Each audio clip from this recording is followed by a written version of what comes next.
Balikan natin ang panibagong tensyon sa demolisyon sa Barangay Anunas sa Angeles, Pampanga.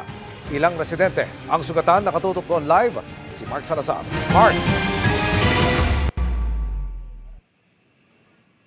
Emil, nandito ako sa tulay ng Barangay Anunas, Angeles City, Pampanga, kung saan kalat pa yung mga sinusunog na gulong, mga bubog ng mga ihinagis na mga bote.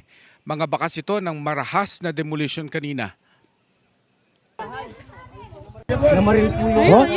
Maagang dumating ang demolition team sa Barangay Anunas, Angeles, Pampanga kanina para magpatupad ng writ of demolition. Pero sa kuhang ito ng isang residente, makikita ang demolition team na may mga binabato sa kabilang panig. May kasama pa silang mga naka-helmet at may dalang truncheon na may nakasulat na security. Ayon sa may kuha ng video, mga nagpo-protestang residente ang kanilang binabato. Pero hindi malinaw kung sino sa magkabilang panig ang nagpasimula ng pamamato. Pagsapit ng pasado alas 10 ng umaga, nagpulasan ng mga residenteng ito dahil sa sunod-sunod na putok umano ng baril. Ang residenteng ito makikitang inilalayo at tila sugatan. Puputukan na po, tumakbo na ako dahil babae ako, wala akong laban. Tumakbo ako, pabalik sa bahay. Maya-maya po, narinig na namin ang putukan sa kabilang tulay na naman, yung hinarangan doon. Galing din sa residente ang mga kuhang ito ng 5 nilang kabarangay habang nilalapatan ng lunas. May mga tama rin daw ng bala.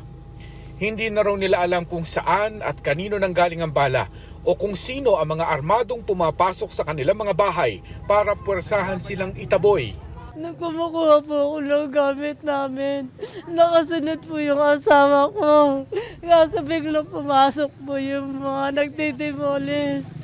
Tinutukan po bigla yung asawa ko ng barel. 4 po na lalaki. Tumalo na lang po doon sa pader na yun.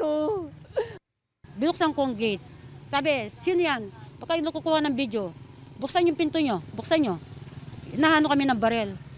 Sabi ko, bawal yan. Alam mo bang bawal magkuha ng video? Bigyan ng cellphone mo. Binuha ang cellphone ng sapilitan. Dahil sa takot ng mga residente na ginamitan na sila ng baril, kaya madaling naipatupad ang demolisyon at nabarikadahan ang kanilang lugar.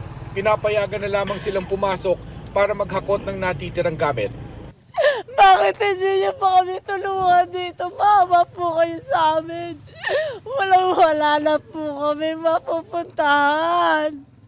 Saan po kami titira ng mga anak ko? Nag-aaral pa po sila.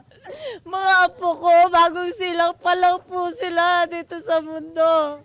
Bakit hindi niya po kami tulungan? Sinusubukan pa naming makuha ang panig ng Clark Hills Development Corporation na siyang humiling ng demolition order sa mahigit 70 ektaryang lupain. Pinapaalis ang mga residente matapos makansila ang kanilang Certificate of Land Ownership Award noong panahon ng pandemya.